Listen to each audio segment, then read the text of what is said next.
Some neno la Mungu. Ubutumwa bwiza bwa Yohana. Injili ya Yohana. Gice cya 6. Sura ya 6.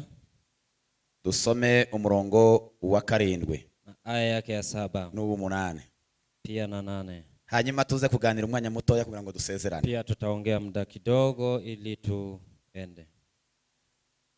6 umurongo wa 7 n'ubu 8. Bibiri yavuze ngo Filipo aramusubiza ati imitsima yagura idenariyo 200 ntiyabakwira nubwo umuntu yaryaho gato. Umwe mu bigishwa be ari we Andrea arabwira ati mwene Simoni Petro. Turudie kidogo. Umurongo wa 8. Umwe mu bigishwa be ari we Andrea mwene se wa Simoni Petro aramubwira ati hano hari umuhungu ufite imitsima 5 n'ifi 2. Ati ariko ibyo bizabamarira iki abantu bangana batya? Umve umurongo wa 10. Yesu ati nimwicaza abantu. Aho hantu hari ubwatsi bwinshi nuko abagabo baricara bari nk'ibihumbi 5. Amen. Reka nsome n'uwa 11. Yesu yenda uwo mutsima arawushimira, ayigabanya abicaye, n'ifi nazo azigenza atyo kuko bazishakaga. Bamaze guhaga abwira abigishwa be ati nimuteranye ubuvungukira busigaye hatagira ikintu gipfa ubusa. Barateranya buzuza intonga 12 z'ubuvungukira bw'imitsima 5 n'ingano ubwo abari bashigaje. Amen. Abari bariye bari bashigaje. Bwana Yesu asifiwe. Amen. Tugiye kuganira ijambo rivuga ngo Imana ikumanyurura umutsima. Tutaongea neno Mungu akupe mkate. Namara kukumanyurira kuri uwo mutsima, akisha kupasulia mkate. Biblia yatubwiye ngo ni wewe wenyine ukwiye guhaza iteraniro. Biblia inasema ni wewe pekee inakufaa ushibishe kongamano. Nta muntu wohaza iteraniro. Hakuna mtu anaweza shibisha kongamano. Nta muntu wohaza itorero. Hakuna mtu anaweza shibisha kanisa. Nta muntu wohaza igihugu. Hakuna mtu anaweza shibisha nchi. Imana itarakumanyurira umutsima. Bila Mungu wewe kukupea mkate. Kandi iyi kumanyurira umutsima. Na akikupasulia mkate. Bwana Yesu asifiwe. Sema amen. Iyi Imana ikumanyurira umutsima. Mungu akikupasulia mkate. Uzuhaza iteraniro. Unashibisha kongamano. Biblia ngo ni wewe wenyine. Biblia inasema ni wewe pekee. Ni wewe gusa wenyine. Ni wewe pekee. Bwana Yesu atukuzwe. Sema amen. Imana ntizibona abantu babiri. Mungu haoni watu wawili. Imana ntizibona abantu benshi mu itorero. Mungu haoni watu wengi kanisani. Imana ntizibona abantu benshi mu gihugu. Mungu haoni watu wengi katika nchi. Imana ntizibona umuntu umwe gusa. Mungu anaona mtu mmoja. Kandi yamareka kubwira ngo ni wewe wenyine. Inasema ni wewe pekee. Bwana Yesu atukuzwe. Sema amen. Nuko tugiye kuganira. Ndivyo hivyo tutaongea. Abantu bamaze kunywa amazi, twavuze ngo ayo mazi. Watu wamekunywa maji na tumesema maji hayo. Kristo agomba kwitwaza kugira ngo agere kwiri. Tumetaja vifaa 4 inavyofaa Kristo aende navyo. Icyambere twavuze gutana mu bashumba. Jambo la kwanza tumesema nini? Ikoresho cyambere. Kifaa cha kwanza. Ngo umuntu agomba kwitwaza ikivomesho. Icyakabiri hano mu bamama. Agomba kuba afite umugozi. Icyagatatu hari muri korari. Agomba kuba afite ikibindi. Icyakane twavuze ngo agomba kugenda yitwaje. Namufaa kuwe na silaha. Bwana atukuzwe. Sema amen. Kugira rero ngo uhaze iteraniro naryo. Ili ushibishe kongamano. Kugira ngo ubashe kugira icuma riri iteraniro. Ili uwe thamani kwa kongamano. No tugiye kuvuga ku mutsima. Tutaongea juu ya mkate. Twavuza amazi mu gitondo. Tumesema maji ya asubuhi. Tugiye kuvuga umutsima. Na tutamatisha kandi ayo mazi Yesu Kristo niwe mazi y'ubugingo. Na Yesu Kristo ndiye maji ya uzima. Yesu Kristo niwe mutsima w'ubugingo. Na Yesu Kristo ndiye mkate. Haleluya. Yesu wenyine niwe mazi y'ubugingo. Yesu pekee ndiye maji ya uzima. Unyizera. Atakayeniamini. Aniamini yoyote. Aniamini za mizera wese. Chemi za maji ya uzima. Amasoko ya mazi y'ubugingo. Azadudubiza mu mutima we. Hallelujah. Hallelujah. No, yule alaye mwili wangu. Uri uwanje. Yule ambaye atakula mkate. Uzarya umwili wanje. Biblia inasema hatakufa kamwe. Tazafukundi. Atakuwa na uzima wa milele. Azahabwa ubugingo buhoraho. Ni hayo mawili tu. Daudi amekuwa na shauku ya kwenda huko. Wewe una misi nini huko? Ikiye kintu uhaye wumva ukumbuye. Una shauku ya kuona nini siku hizi? Ikiye kintu uhaye wumva ukumbuye mu mutima wawe. Una shauku ya kuona nini siku hizi? Ikiye kintu kikurajije ishinga. Jambo gani una shauku ya kupata? Uri kumva ukumbuye iki? Unajihisi wewe una shauku ya nini? Daudi amaze kurwana intambara nyinshi. Daudi alipopigana vita akumbura akawa na shauku. Abagusomba akabona usomya ku mazi akatamani maji ya Bethlehem. Somba akabona uhembura umutima wanje. Akatamani maji ya Somba akabona uhembura ubugingo bwanje. Akatamani maji ya huko. Sifa kwa Yesu. Sema. Bwana Yesu atukuzwe. Haleluya. Bavandimwe bene data twonge kandi kubashimira. Ndugu zetu tunashukuru ku mubano mwiza twamaranye namwe. Kwa upokeo wenu. Amen. Amen. Uyu mubano wacu hii kukusanyika kwetu ufate nk'ungira akamaro cyane. Mchukulie hii jambo la thamani kubwa. Tupe kubifata gusa nk'ibintu byoroshe byo gutarama no gutaha. Chukulie kama jambo kawaida tu. Ubifate nk'ibintu byingira akamaro cyane. Chukulieni kama ni jambo la muhimu sana. Turashimiye cyane apostle. Tunawashukuru sana. Dushimiye abashumba. Tunashukuru wachungaji. Dushimiye itorero ryose. Tunashukuru uburyo mwatwakiriye n'uburyo mwadufashe neza. Ile mmetupokea. Mwasoje ijambo ry'Imana rivuga ngo gihe mubona ngo nimubona bene data. Mmetimiza lile neno. Muzabakire mubishimiye mwatwishimiye munezero ukomeye. Pokeeni kwa furaha na mfanya hivyo. Mubakire mwubashe. Na mwapokeeni mkiwaheshimu. Bwana Yesu asifiwe. Haleluya. Bene data bavandimwe. Ndugu zetu. Kubera impamvu z'umwanya. Kwa sababu ya muda. Dusomye ijambo ry'Imana hano. Tumesoma neno la Mungu. Bwana Yesu atukuzwe. Amen. Bwana Yesu asifiwe. Nishimwe cyane. Ndagira ngo nongere mbabwire bene data ngo ni wewe wenyine. Acha niwaambie tena ni wewe peke yako. Ni wewe Imana ishaka gukoresha ngo ubashe guhaza iteraniro. Wewe pekee Mungu anataka kutumia ili ushibishe kongamano. Ni wewe Imana ihayireba kugira ngo uhaze igihugu cyawe. Ni wewe pekee Mungu anatazama ili ushibishe nchi. Imana ihayitegereza ngo uhaze umuryango wawe. Wewe pekee Mungu anatazama ili ushibishe Imana ihayitegereza ngo uhaze societe yawe. Mungu anakutazama ili ushibishe jamaa lako. Bwana Yesu asifiwe. Haleluya. Kandi ndi wo bihaza. Na tena huwezi kuwashibisha bila Mungu kukupea mkate. Ariko uzikumanyurirwa n'Imana. Unajua kupasuliwa mkate na Mungu. Ikaba nkikumanyurira gusa. Mungu akupasulie mkate. Imana yatumanyuriye. Mungu ametupasulia. Kugira ngo tubone uko tumanyurira abandi. Ili tuwapee wengine. Tubone uko duhaza abandi ba. Ili tuwashibishe wengine. Sifa kwa Yesu. Haleluya. Mungu amempasulia watu wawili. Watu wawili Yesu alipokufa walienda wakielekea njia jangwani. Umwami waduhazaga. Wakasema mfalme Yesu watugaburiraga. Yesu alikuwa akitupea Yesu waturindaga. Yesu wari inshuti yacu. Yesu alikuwa rafiki wetu. Abayuda bamwishe. Wayahudi wamemuua. Bavuga ngo tugende Bakriyopa. Wakasema wacha tuende Bakriyopa. Tugende tuje Emmaus. Wakasema tuende Emmaus. Emmaus ni njia ya desertion. Emmaus ni njia ya kwenda kubivamo. Ni njia ya kutoka katika mambo hayo. Haza umugabo. Lakini kukakuja mwanaume. Baza yegera babagabo. Akakuja kawasogelea. Ngo ko muraganira iki? Akawaambia mnaongea nini? Niki muhaye muvuga? Nini mnaongea? Baba ngo ko tuvuga mugabo witwa Yesu wa Nazareti. Wakasema tunamongea kuhusu Yesu Kristo. Yarahora hano muri uyu mudugudu. Yeye alikuwa ni mkaji wa hapa. Uwo mugabo yagiraga neza we. Yeye alikuwa ni mtu mwema. Uwo mugabo ngo yageza kizindwara. Alikuwa akiwaponya wagonjwa. Uwo mugabo ngo yageza zura bafu. Alikuwa akiwafufua wafu. Uwo mugabo ngo yageza girira abantu bose neza. Alikuwa akiwafanyia watu wote mazuri. Yesu batese muvuge nibindi. Ongea mengine. Yesu ngo agenda haye babaza makuru ya Yesu. Yesu wakaenda wakimuuliza habari za Yesu. Wakaenda wakiambia Yesu habari za Yesu. Sifa kwa Yesu.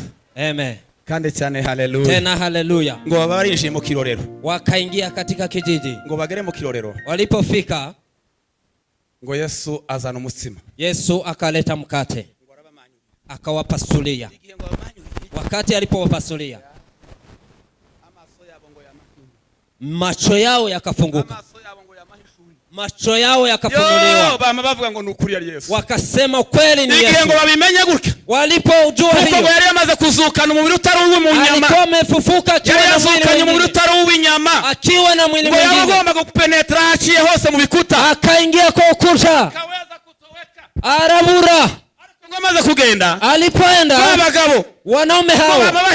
bagenda bamanyurira abandi ngo wakapasulia babwira abandi ngo nukuri tubonye umwami Yesu, nukuri twahuye n'umwami Yesu, kandi yatubwiye amakuru, ametuambia kandi yazutse, amefufuka. Imana ni kumanyurira. Mungu akikukatia mkate, uzaba ufite amakuru ahagije, utakuwa na habari za kutosha, uzaba ufite amakuru ahagije, utakuwa na habari za kutosha. Sifa kwa Yesu. Amen. Bwana Yesu atukuzwe. Hallelujah. Umugabo witwa Andrea avuze ijambo hano rikomeye rinejeje. amesema neno kubwa sana. Yesu hagwe icubahiro. Bwana Yesu asifiwe. Yesu ngo azamuka ku musozi. Yesu akapanda mlima, aja gusenga, akaenda kuomba. ngo bagezeyo bugorovye, walipofika hapo jioni, baratarama kuko twataramye uko murabona amasaha bizabaye saa moya n'ibiri, ibada hapo jioni, baratarama Yesu ngo arigisha, wakawa na ibada, baratarama Yesu arigisha, Yesu akafundisha. Ngo bagera aho abagishwa baramubwira, walipofika wanafunzi wakamwambia, ngo Yesu we, wakamwambia Yesu, urije, ona ni jioni, kandi abantu bashonje, na tena watu wako na njaa, kandi hano turi, na tena mahali hapa turi mu butayu nta soko ihari, ni jangwani, hakuna soko, aho turi nta soko ihari, mahali tuko hakuna soko. Ndagira ngo kubwire ngo aho utuye nta soko ihari, hata nikwambia mahali unaishi hakuna soko, ariko ni wewe nyine ugomba guhaza abo ngabo, wewe pekee inakufaa ushibishe mahali. Batuye mu butayu, watu wanaishi jangwani, abandi batuye ahantu hatari isoko, watu wanaishi mahali hakuna soko, Imana kiyashaka ngo wewe, lakini Mungu anataka wewe. Sifa kwa Yesu. Hallelujah. Hallelujah. Akawaambia enendeni mkawapee chakula. Filipo akasema, mikate tano haitoshi bila Yesu, samaki mbili hazitoshi bila Yesu. Yesu akajibu, waketishe wote itatosha, muache Yesu akutawale maishani, akuongoze atakutosha kwa mahitaji yako elefu. Ni jina pekee duniani na mbinguni linaloweza kukutosha kwa chochote. Tumebarikiwa hata mwisho katika Yesu, yeye tumebarikiwa hata mwisho. Tuzamure natubwiza. Haleluya, haleluya, oh haleluya, haleluya.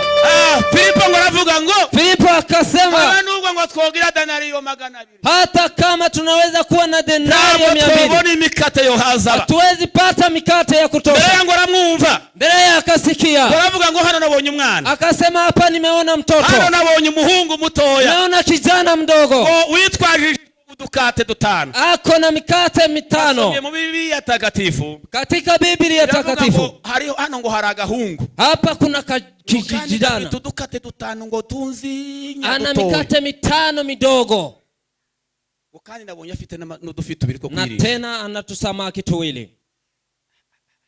hano twasomye umugabo, tumesoma mwanaume hapa, na Andrea ngo yavukanaga na Simon Petro, na Andrea ndugu ya Simon Petro. Inyigisho zazivuga, mafundisho yanasema, tubisangana muri Biblia, katika Biblia ntabwo bisangana muri Biblia, hautakuta hiyo mafafanuzi hapo, ariko inyigisho ngo zazivuga, lakini mafundisho mengine yanasema, Simon Petro ngo aramubwira batari ko Andrea we, Simon Petro akamwambia Andrea, yewe Andrea we, Andrea, uko iryo ni jambo uzana mu bagabo, hiyo ni neno naweza tamuka kwa wanaume wengine, iryo jambo urizana mu bandi bagabo, hilo neno unaweza litamuka kwa wanaume wengine, umwana mu bihumbi 5 bingana gutya, mtoto kwa watu, kandi inyigisho zivuga ngo abagore n'abana ntibari babaza, tena mafundisho yanasema, kandi bivuga ngo byari hafi ibihumbi 22, ilikuwa karibu 20,000. Andrea we, na tena we Andrea, kumvukana n'igifu kingana gutya, wewe tumezaliwa na mpumbavu kama wewe. Umwami Yesu uramubwiye ngo hari umwana ufite imigati 2, Mfalme Yesu umemwambia kuna mtoto akona mikate, nimba kana gaciye hanga kagashuruza kakadegenda, kama mtoto amepita hapo, cyangwa nimba ari hamba ry'umwana yazanye, na tena hiyo ni chakula cha mtoto amezeka, uragira gute? Usipompata kutakuwaje?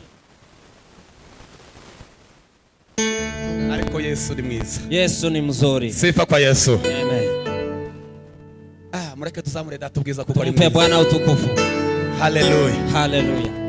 Yesu ngo aravuga ngo, Yesu akasema njoo huyo mtoto mlete. Ngafata ya mikate 5, akachukua mikate hiyo 5, ngwafatana mafi pia na samaki 2, barabishimira, akashukuru. Ngamaze kubishimira, aliposhukuru ngwabwira abigishwa biwe, akawaambia wanafunzi, ngo arababwira ngo nimwicare sinteko, Mwaketishe watu kwa vikundi. Bakazabicaza 50. Wakaketu kwa vikundi 50. 50. 50. Ngo amare. Alipomaliza aheza abigishwa biwe. Akawapea wanafunzi. Ngo nimubamanyurire. Akawaambia mupasulie mikate.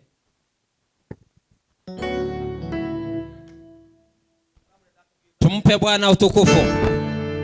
Akawaambia mpasulie. Wanaume wakapasua. Wanapasua mkate. Wanawapea 50. Wanapasua tena. Wanawapea. Wanapasua. Wanawapea. Mkate inaongezeka. Wanapea 50. Acha niwaambie yale uko nayo. Si machache.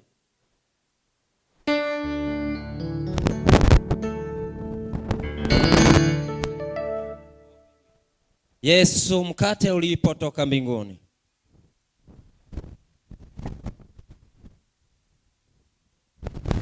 Haleluya. Wakakata mkate.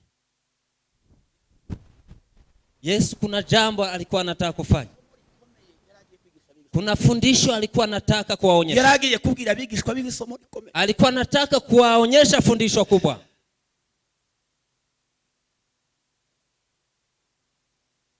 Amen. Hallelujah. Twese tuvuge ngo hallelujah. Sema amen.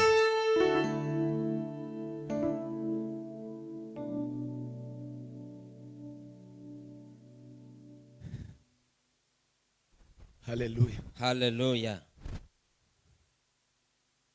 Datahabwa icubahiro kuko ari umwami. Bwana Yesu asifiwe kwani mfalme.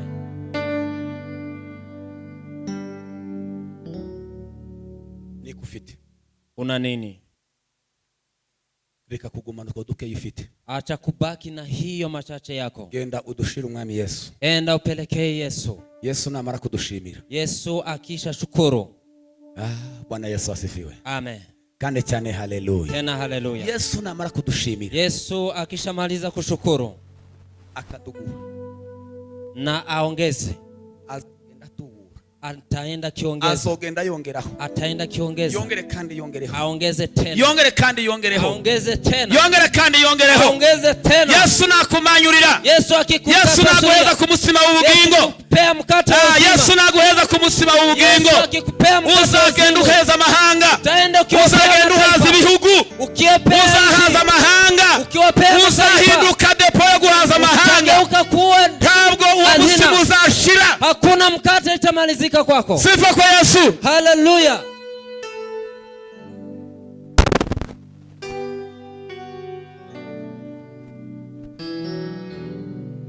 Hallelujah. Amen. Zagusoza bene data. Nikitamatisha. Yesu yongera kandi kuja ku nyanja ya Tiberia. Yesu akaelekea kwa bahari ya Tiberia. Ngo ageze ku nyanja ya Tiberia. Alipofika kwa bahari, wasanga Petro na bagenzi be kandi. Akamkuta Petro na ndugu zake. Asanga ngo baraye baroba ijoro ryose barahebura. Akakuta ni wame asanga ngo barovye were mu gitondo barahebura. Alikuwa ni wavuvi. Ngo babaza ngo se bana banje mufite ico murya. Akawauliza yeye watoto wangu mna chakula. Ngo papa ndabwo twarovye twahebura. Wakasema hatujakuwa na kitu. Ngo Yesu abwira Petro. Yesu akamwambia Petro. Waramubwira ngo genda wigiri muhengeri. Akamwambia nendeni kwa bahari. Ngo numara kugera muhengeri. Ukifika katika bahari. Rushunda werekeje iburyo. Weka nyunda yako hapo. Petro yashatse kuzana ko yashatse kugerageza ngo kubwira umwami Yesu. Petro alijaribu kumwambia Yesu. Yesu we. Akamwambia Yesu. Mbora hano ku nyanja. Mbimi ninaishi hapa kwa bahari. Ku nyanja. Ni hapa ninaishi. Baroba nijoro. Wavuvi wote wanatoka. Kandi janga zazize kurikiye uziri mu mwijima ariko rikabona wa muco. Samaki zinafuata laiti. Zikinuka zose. Na zinakuja zikifuata hiyo. Urambwira ngo ninjire mu nyanja kuba ngwayihawe. Unaniambia nielekee bahari katika mchana. Kuko ari wowe ubivuze. Akasema kwa maana ni wewe umesema. Yewe vuga ngo ni Yesu bivuze. Sema ni Yesu amesema. Kuko Yesu abivuze. Kwa maana Yesu amesema. Kuko Yesu yabivuze. Kwa maana Yesu amesema. Ngo ndabasha kubikora. nitafanya. Petero ngo aterera urushundura rwiwe mu nyanja. Petero akaweka waragenda afata amafi menshi cyane. Akachukua samaki mingi sana. Amaze gufata ya mafi menshi cyane. Alipochukua samaki mingi. Watangira kurembuza yandi mato. Akawaita wengine wavuvi. Yesu alikuwa amemupasulia. Na Petro akaanza kuwapasulia wengine. Na wewe utapasulia. Yesu nakugemurira uzagemurira yandi mato. Yesu akikupea utapasulia wengine. Bwana Yesu asifiwe. Sema amen. Ichomba ngo Yesu akumanyurire. Na kutakia Yesu akupasulie. Alipofika kwa mlima wakakuta Yesu. Yeye amechoma samaki. Na hiyo samaki ilikuwa imepikwa. Ilikuwa imetokwa kwa bahari. Samaki hiyo haikukuwa imetoka baharini. Kwa maana Petro ametoka baharini. Alipofika akakuta samaki imechomwa. Akawaambia kuleni. Wakisha kula akawaambia nendeni. Amen. Sema amen. Kande cyane haleluya. Tena haleluya. Nimba hari igihe Yesu agomba kumanyurira abantu muri kino gihe. Kama kuna wakati Yesu inamfaa kupasulia mkate, ni muri kino gihe gikomeye. Ni wakati huu. Ndakwifuriza mwene data. Nakutakia ndugu yangu. Kugira ngo muri urugendo. Ili kwa safari hii. Imana ikumanyurira umutsima. Mungu akupasulie mkate. Imana iguheze icugabura. Mungu akupea kandi iguheze icugabura. Na akikupea ni wewe ugomba guhaza amahanga. Ni wewe utakutosha mataifa. Wari ufite udukati twiwe. Toto mchanga alikuwa na mikate yake. Yesu kudushimira. Yesu aliposhukuru. Amubwira ngo genda uheza abantu. Kamwambia nendeni mkawapea watu. Baratanga. Kaenda wakiwapea. Ngo barabwiye Yesu avuga ijambo rikomeye. Yesu akasema neno. Amubwira ngo ndiyagira ikintu gifusa. Kusiwe jambo lolote. Mugende mutoratoranye mwegeranye. Mwene mkusanye mabaki. Mkusanye mabaki. Mugende mwegeranye ubuvungukira. Mkusanye mabaki. Bose ngo baregeranya. Wote wakakusanya. Wakafanya mitongo 12. Kandi abigishwa bari 12. Na tena wanafunzi walikuwa ni 12. Sifa kwa Yesu. Haleluya.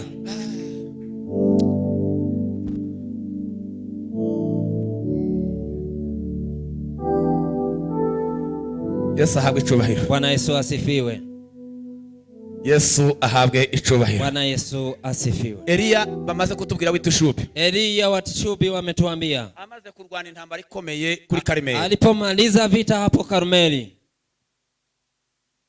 Amaze kurwana intambara ikomeye ku musozi wa Karmeli. Alipomaliza kupigana vita kwa mlima Karmeli. Biratubwira ngo ahunga umugore witwa Yezebeli. Biblia inasema akamkimbia mwanamke Yezebeli. Lakini ngo cyari kibaye inzara yari ibaye. Hakuna jambo lingine ilikuwa ni njaa. Yagize inzara. Alikuwa amekuwa na njaa. Ijwi rya Yezebeli ngo aravuga ngo ejo nk'iki gihe. Akaogopa sauti ya Yezebeli. Abantu banje bose wishe nzahwanya ubugingo bwawe n'ubwabo. Akasema na wewe utauliwa kwa sababu ya ahunga.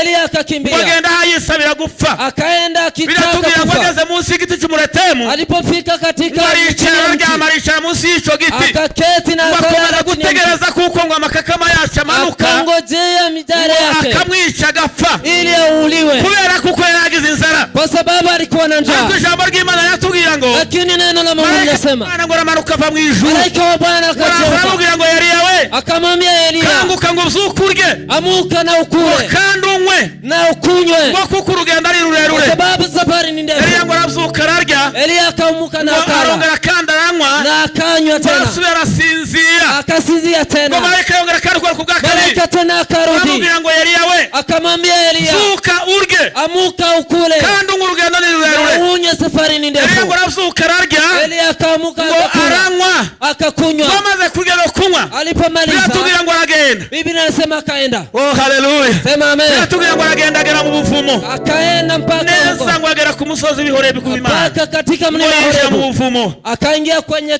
Kanguke turye tunywe. Amkeni tukule tukunywe. Iyo mpishi tugiye kurya. Kwa maana kushiba hiyo tutaenda nayo mpaka tugiye kurya bene data. Hiyo kusiba tugeza ku musozi w'Uwiteka. Tugeza ku musozi w'Imana. Mpaka kwa mlima wa Mungu. Mpishi tugiye kurya muri kino gihe. Kusiba tunataka. Suka urye. Amuka na ukule. Kandi unywe. Na tena ukunywe. Iyo mpishi. Kwa maana kusiba hiyo yazimwishiza mu buvumo. Ikampeleka mpaka huko. Musozi w'Imana. Katika mlima wa Bwana. Haleluya. Haleluya. Kandi cyane haleluya. Tena haleluya. Bwana Yesu asifiwe. Nishimwe cyane. Musa amaze gupfa. Musa alipokwisha kufa. Imana ibwira Yoshua ngo genda wambusa abantu muri Kanaani. Mungu akamwambia Joshua, enda waongoza watu muri Kanaani. Ongoza watu wangu mpaka Kanaani. Yoshua ngo arahaguruka. Yoshua akaamuka. Aragenda ngo bakomeze urugendo. Akaenda wakaenda safari. Hagize iminsi mikeya gusa. Siku kidogo tu. Bise tubwira ngo Yoshua abwira abantu. Yoshua akaambia watu. Banyura mu ngando abwira abantu bose bakuru b'Israeli. Akawaambia watu wote wakuru. Ngo nimugende munyure mu ngando. Akasema nendeni. Nimwishe mu kambi yose. Katika kambi. Kandi muri wese abwira bene wabo. Na kila mmoja ambia watu. Babwire ngo nimukora amahamba. Atengeneze chakula. Mukora amahamba mushaka imitsima. Zeni chakula. Nyuma y'iminsi 3 ngo tuzamukuruzi rwa Yorodani. Baada ya siku 3 tutaenda. Mahamba bene data. Tengenezeni chakula. Nyuma y'iminsi 3 tugiye kwambuka. Baada ya siku 3 tutavuka. Hakuna mtu anaweza vuka Yorodani bila chakula. Hakuna mtu amevuka na hajakula. Amen. Sema amen. Bwana Yesu asifiwe. Amen. Mureke dukora mahamba. Wacha tutengeneze chakula. Amahamba y'urugendo. Chakula cha njiani. Kuko urugendo ni rurerure. Kwa maana safari ni ndefu. Nta muntu uzambuka Yorodani wese. Hakuna mtu atakayevuka Yorodani. Nta muntu n'umwe uzambuka Yorodani. Hakuna atakayevuka Yorodani. Ngo Yoshua banye baca mu ngando ngo bagira iminsi 10. Yoshua akazunguka katika kambi. Nyuma y'iminsi 3. Baada ya siku 3. Mwese uko mu ngano ni murye. Nyinyi nyote mkule. Bose bakora mahamba. Wote wakatengeneza chakula. Wote wakatengeneza chakula. Ngo Yorodani babonye irahunga. Yorodani ilipowaona ikakimbia. Bwana Yesu asifiwe. Haleluya. Yorodani ibonye irahunga. Yorodani ikakimbia. Samaza kiza kitubwira. Ndiyo maana wakavuga ngo yewe Yorodani we. Natuambia Yorodani. Ngo niki kiguteye gusubira inyuma? Ni nini nasababisha urudi misozi imwe yose? Na nyinyi milima. Ngo niki kibateye kwitera hejuru nasababisha mtikisike? Ni muri gihamba Yorodani igiye kuduhunga. Mkule chakula Yorodani inataka. Yorodani turi imbere igiye guhunga. Yorodani iko mbele yetu. Yorodani turi imbere izahunga. Yorodani itakimbia. Izahunga uko warihamba. Izahunga uko warihamba. Itakimbia kwani umekula. Yesu avuga ijambo ryiza hano. Bwana Yesu akasema neno zuri. Yavuze ngo ni mubicaze. Akasema watu waketi. Ngo kandi mubicaze inteko. Waketi kwa vikundi. Bwana Yesu asifiwe. Bwana Yesu asifiwe. Bwana Yesu atukuzwe. Imani himbazwe. Ngiye kukubwira ngo ni wewe. Wacha nikwambie ni wewe. Ni wewe wenyine. Ni wewe pekee. Ni wewe wenyine Imana hayibona. Ni wewe binafsi Mungu anaona. Imana ntiyayibona uwundi muntu ku ruhande rwawe. Mungu haoni mtu mwingine kando yako. Niba umugabo n'umugore cyangwa n'umwana wanyu mu rugo. Haoni wewe kio. Imana kirabona wewe wenyine. Mungu anakuona wewe. Kandi wewe. Na tena wewe. Ni wewe wenyine Imana ihayishaka ngo ugende uhaze bano bantu. Mungu anakutaka ushibishe watu. Ni wewe Imana ihayivuga ngo ugende uhaze igihugu cyawe. Wewe Mungu anasema ushibishe. Ni wewe Imana ihayibwira ngo ugende uhaze bawe. Anasema ushibishe watu wako. Twebwe twenyine Imana ihayibona. Ni sisi pekee Mungu tugomba kubagaburira. Ni sisi natufuata. Nitwe tugomba kugaburira isi. Ni sisi tunatufuata. Isi irashonje. Dunia ina njaa. Isi ifite inzara. Dunia ina njaa. Isi ifite umwero ukomeye. Dunia ina njaa. Ni bande bagomba guhaza isi. Ni wanani watashibisha dunia. Ni wewe nanjye tugomba guhaguka tugahaza isi. Kandi turayihaza ubutumwa bwiza bwa Yesu Kristo. Ijambo ry'Imana tubabwira umubiri. Ni habari njema. Tuvuye mu ijuru. Umubiri w'amaraso uvuye mu ijuru. Kandi uwo ni wo mutsima. Na tena hiyo ndiyo mkate. Kandi uwo ni Yesu. Huyo ni Yesu. Hatutawaambia mkule kaunga na nini.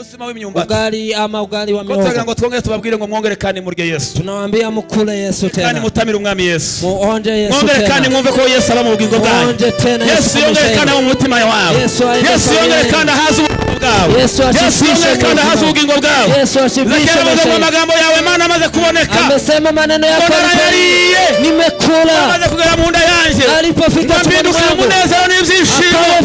Kuko nitiriwe izina ryawe. Na nikasifu jina lako.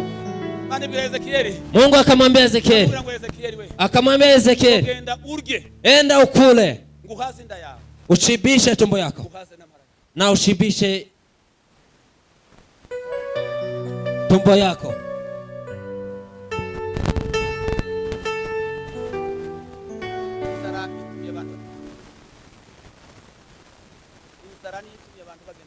Njaa inasababisha watu wakufia njiani.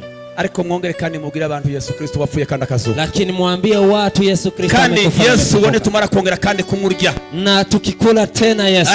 Umwe azaza agakonjoraho. Mmoja nakuta na pasua. Hawezi ukamumaliza. Jua mumara. Abantu bose bariye ku mwami Yesu. Watu wote wamekula Yesu. Abantu bose bariye kuri uwo musima. Watu wote wameonja mkate. Abantu bose bafite kuri uwo musima w'ubugingo. Watu wote wako na hiyo mkate. Bose ndio bazabasha kwambuzwa urugendo. Wote ndio watavuka. Bose ndio bazagera ku musozi w'Imana. Wote ndio watavuka. Bose ndio bazabasha guhaza isi. Wote ndio Kutegereza kuzakomeza kw'imbere y'Imana. Usigoje kuendelea mbele. Kuzaba mu ijambo ry'Imana. Usiende kutegereza kuzasoza uru rugendo. Usingoje kumaliza safari. Kama kumaliza safari hii. Ushobora kurangiza urugendo. Huwezi kumaliza safari hii bila Yesu. Amen. Pesa tuvuge ngo amen. Sote amen. Oh, hallelujah, hallelujah. Amen. Nubwo hariho abagabo bameze kaba Andrea. Hata kama kuna watu kama Andrea. Hariho abandi bameze kaba Petro. Na wengine kama wakina Petro. Hariho abandi bameze kaba Filipo. Na wengine kama wakina Filipo. Hariho abandi bameze kaba Thomas. Na wengine kama wakina Thomas. Ariko abo bose badukikije. Lakini hao wote wanatuzingira. Reka kubarebaho. Acha kuangalia kwa hao. Fata twatundi twawe dukaye ufite. Ni yale mabaki yako. Wegere ku mwami Yesu udutubura tukaba twishe. Sogee Yesu ataongezea. Namara kudushimira kadusengera gusa. Aliposhukuru na nawe uzaduhagurukana. Na wewe utasimama na ushibishe dunia nzima. Amen. Sema amen. Hallelujah. Hallelujah. Mureke tuge gutekereza hafi. Acha tusiwaze mambo ya hapa hapa. Umefanya vizuri mwinjilisti. Toro ya Kristo hana. Haikufai kushibisha kanisa la Kristo hapa. Ulimwengu unatungoja tuweze kushibisha kanisa. Isira turinze kugira ngo duhaze. Iryo jambo ry'Imana ntabwo ari amakaratasi. Na tena neno la Mungu si makaratasi. Tuja kubahaza inyuguti. Atuende kuwapea ntabwo tubaheza inyuguti kuko inyuguti ngo izayica. Si kuwapea herufi. Ariko ngo umwuka gatanga ubugingo. Lakini roho anapewa uzima. Iyo yashize mu nyuguti azayica. Kiweko kwa herufi na inyuguti zayica. Herufi na uwa. Inyuguti zayica. Herufi na uwa. Ariko umwuka azatanga ubugingo. Lakini roho anatoa uzima. Umwanya wo kuza guhaza isi. Na wakati wa kupea dunia. Kandi iyo yadutegereje. Na dunia inakungoja. Isi itegereje wowe nanje. Dunia inakungoja. Ngo tugende twamamaza ubutumwa bwa Yesu Kristo. Ariko ngo uzagenda no kuwamanyuriwe. Utaenda na ukiwa na mkate. Utaenda na nini?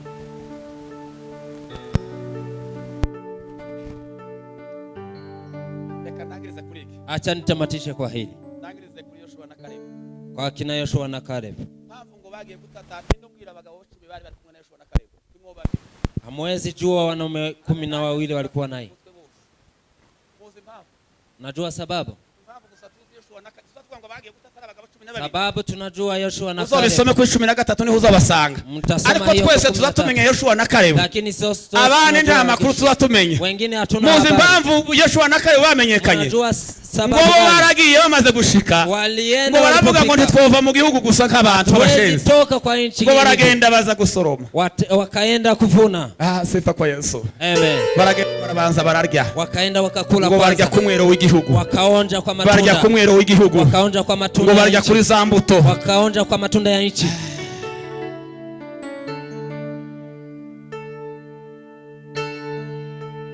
Amen. Hallelujah.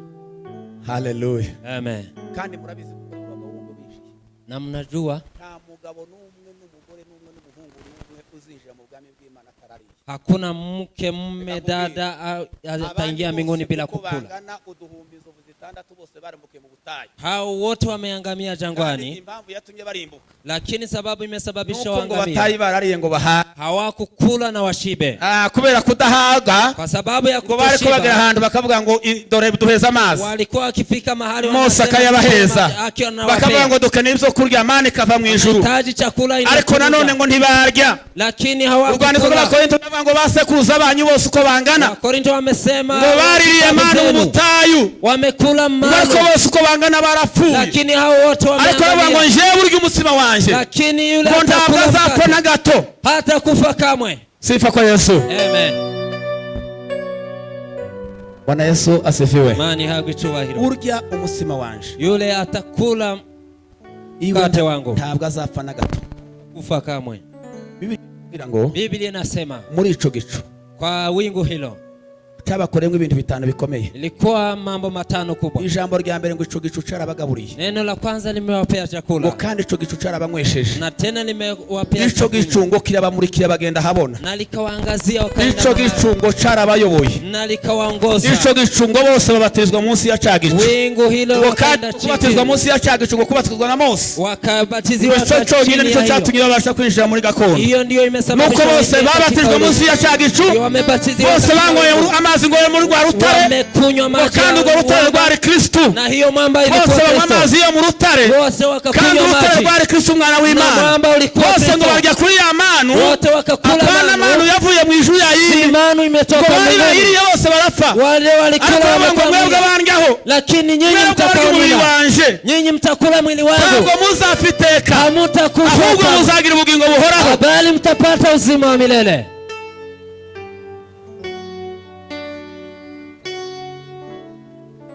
Bavandimwe turashoje. Ndugu zangu tunatamatisha ikigisho cyacu cy'uyu munsi wa none. Somo letu la leo n'intego yacu yo kubasura na lengo letu la kuwatembelea. Kwa kubabwira ngo mwongere kandi muture ku mariba. Nilikuwa nikwambia muende kwa visima tena. Mwongere kandi mwicare kuri ryariba.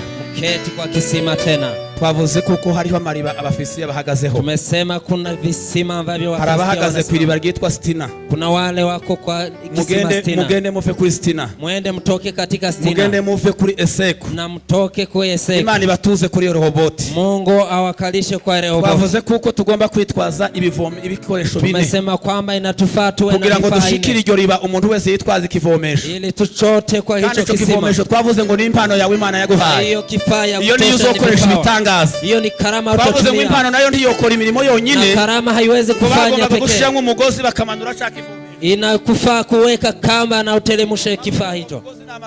Na kamba hiyo ni maombi. Aya masengesho ni yazafasha impano yawe gukora. Na maombi nasaidia karama yako kufanya. Twavuze ngo iyo maze gukura ya mazi muri cha kivomesho. Kisha chota maji huko. Hariho ikibindi ugomba kuyabikamo. Na kuna mtungi. Twavuze ngo icyo kibindi ni umutima wawe. Na mtungi huyo ni roho yako. Twavuze ngo iyo baciye mu gikombe cyitwa baka. Ukipitia katika gihindura igikombe cy'amasoko. Unapageuza kuwa Yesu asifiwe. Iyo baciye mu gikombe kiroga. Ukipitia katika iyo baciye mu gikombe cy'amapfa. Ukipitia katika abafite icyo kibindi umutima wabo. Hiyo ni abafite amazi muri icyo kibindi. Ukiwa na maji katika mtungi. Iyo banyuze muri icyo gikombe. Ukipita katika hiyo gikombe cy'amasoko akadudubiza. Unageuza kuwa mito. Bavuze ngo bagomba kuba bafite igikoresho cya kane. Inawafaa wawe na kifaa cha 4. Cyitwa kwitwaza intwaro. Kwenda na silaha. Twavuze ngo intwaro z'iburyo n'ibumoso. Silaha za kulia na kushoto. Twavuze ngo imbere y'Imana zigira imbaraga. Na mbele za Mungu zina nguvu. Bwana Yesu asifiwe. Haleluya. Bwana Yesu asifiwe. Haleluya. Hariho amariba yatobwe. Kuna visima vinachafu. Ariko nimuve kuri ayo mariba. Lakini tokeni katika visima hivyo. Bwana Yesu asifiwe. Bwana Yesu asifiwe. Abantu bose bicaye kuri iryo riba. Watu wote wameketi kwa hiyo. Abantu bose bapanze kuri iryo riba. Watu wote kwa hicho kisima. Amasaha arashize. Nari navuze ngo ndababwira ku manywa impamvu ibyiza byo gutura kuri ayo mariba. Reka mbabwire kimwe gusa. Acha niwaambie neno moja nzuri la kuishi kwa kisima hicho. Sinakivuze kare. Sijasema hilo jambo. Ikiza cyo gutura ku iriba. Jambo nzuri ya kuishi mahali hapo. Umuntu wese utuye ku iriba wese azashira inyota. Kila mtu aishie kwa kisima hakuwi na kiu. Umuntu wese utuye ku iriba azashira inyota. Kila mtu aishie kwa kisima kiu inaishi. Mpamvu abantu bafite inyota z'ibintu bitandukanye. Sababu watu wana kiu ya inyota z'izubahiro we. Kiu ya heshima. Inyota z'izubahiro mu bwoko bwacu. Inyota z'izubahiro zimaza abantu. Kiu za cheo zimaza abantu. Inyota z'ubusambanyi zimaza abantu. Kiu za usharati. Inyota zo kuroga zimaza kiu za inyota inyota nakubwiye ngo ukete na upange, lakini nakwambia kisima cha Lehi, kisima cha Lehi lazima tuweze kupanga na kupumzika, tuweze kububujika ndani yetu, tukishara kuri iryo riba, tukiketi kwa kisima, amazi y'ubugingo, maji ya uzima, azakomeza dudubize, ataendelea kububujika, tuzoja kuvoma, hatutaenda kuchota, lakini kwa sisi tutabubujika, ndani yetu kutabubujika maji. Sifa kwa Yesu. Sema amen. Oh, Bwana Yesu asifiwe. Haleluya. Na penye kisima cha Lehi upage na kupumzika, uketi kivulini mwake na moyo utaburudishwa. kisima chema cha maji kihata milele. Ni heri yangu napumzika na roho yangu inatulia. Ni heri yangu napumzika na roho yangu inatulia. Ayandi mariba yose ni biziba. Kisima vingine ni uchafu. Acha nikuambie visima vingine ni uchafu. Izuba rivuye ayo mariba yasaza kama. Jua likiwa hizo visima zinakwisha. Amen. Amen. Bwana Yesu asifiwe. Hallelujah. Yesu yabwiye wa mukobwa w'Umusamaria. Yesu amwambia binti Msamaria. Aramubwira ngo ufite inyota wa mukobwa we. Una kiu ya binti. Kandi iryo ribuha ivomaho. Na tena kisima hicho nacho rizakamagura aramubwira ngo iyo warumenye impano y'Imana. Taisha ungejua karama. Ukamenya no gusaza amazi wari. Na ujue yanayo. Ngo nawe wari kumuheza ku mazi. Na yeye ungempea maji. Ngo nakaguheza ku mazi utazongera kandi kugaruka kugira inyota. Mureke dushake amazi. Acha tutafutisha maji. Azatumara izindi nyota zose. Amazi amara inyota. Amazi abeshaho. Amazi adudubiza mu butayu.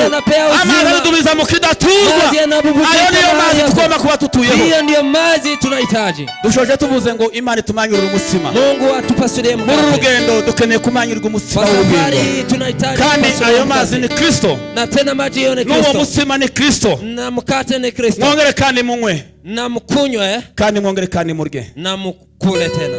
Kugira ngo tubashe kugaragaza runo rwego. Ili tufike kwa. Kugira ngo tuzagere ku musozi w'Uwiteka. Ili tufike kwa murima wa Mungu. Nuko tubasha kunywa amazi y'ubugingo. Na tufaa kukunywa maji ya uzima. Tugomba kujya ku mutsima w'ubugingo. Na tufaa kukula mkate wa uzima. Abantu bose banyweye kuri ayo mazi. Watu wote wamekunywa. Na abantu bose bariye kuri uwo mutsima. Na wale wamekula mkate. Yesu yakumuribye yavuze gute?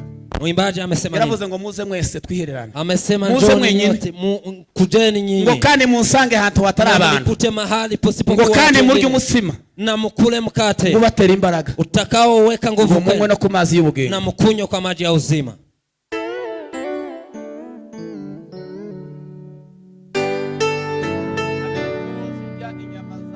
Hata ukule nyama kila siku.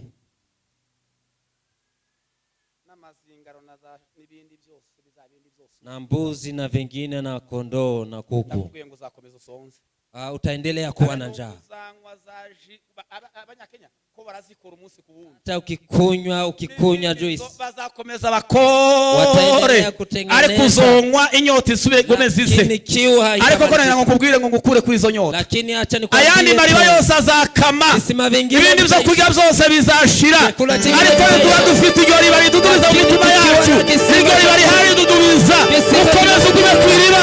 Ukomeze ugume kuri uwo mutsima. Umutsima utanga ubugingo. Umutsima uzima. Haleluya. Sifa kwa Yesu. Mkate kutoka mbinguni. Mengine tutakuwa na njaa. Yesu ahabwe cyubahiro. Haleluya. Ngo bitugeze mu bwami bw'Imana. Tatuongoza mpaka kwa Faro. Nimeshangaa na Mungu. Ngo nitugere mu bwami bw'Imana. Ukifika katika ufalme wa mbingu. Imana Yohana yabonye tuzoserukira kuri ya migezi kandi. Yohana amesema ngo muri ugo rurembo. Katika ngo muri ugo rurembo rwera rwo mu ijuru. Katika kijiji chote. Ngo nabonye mu imigezi. Nimeona mito. Sifa kwa Yesu. Amen. Ezekiel aravuga ngo nabonye ngo hafa umugezi. Ezekiel amesema ngo kandi uwo mugezi ngo wari haturuka mu rusengero rwera. Na mto ilikuwa ngo wari kuva hano kuri rutari. Ngo wa mugezi ukamanuka kagenda. Na inatelemuka inaenda. Ngo maze kugera ngo nyitegereje wa mugezi. Nilipotazama mto huyo. Imana irambwira ngo pima. Mungu akaniambia pima. Injira muri ayo mazi Ezekiel. Katika mto huo. Ngo pima imikono 1000. Akafanya hiyo. Amazi amugera mu bugomba mbali. Itamia maji ikafika. Ngo abona biracyari bitoya. Akaona. Ngongera kandi upime imikono 1000. Akamwambia pima. Amazi ngo amugera mu mavi. Mitamia tena. Ngongera kandi upime imikono 1000. Akamwambia. Amazi amugera mu rukenyero. Akafika hapo kwa kiuno. Ngongera kandi upime imikono 1000. Akamwambia pima. Ngo Ezekiel avuga ngo mbonye umugezi we. N'umugezi ngo umuntu atobasha kwambuka. n'umugezi umuntu atabasha kwambuka mukerekeza bazi koga ndashaka ngo mwinjire mu migezi apana imigezi yo mu bugombambari nutura mu bugombambari uzobuke aho utembera uyivemo nagera mu mavi uzayavamo nagera mu rukenyerero gusa uzosurugira inyota ariko gira imigezi ibashe kukumira iyo migezi nimara kusendera muri wewe mito ikifurika ndani yako hautatoka tena. Yesu abaheze umugisha. Yesu awabariki. Yesu abaheze umugisha bene data. Yesu awabariki. Iyo migezi tuyinjiyemo. Mito hiyo tuyinjiyemo. Tumara tuge n'uwo musima. Na tukule tuzagera ku musozi w'Imana. Tutafika. Imana idufashe kandi Yesu umugisha. Mungu tusaidie. Amen.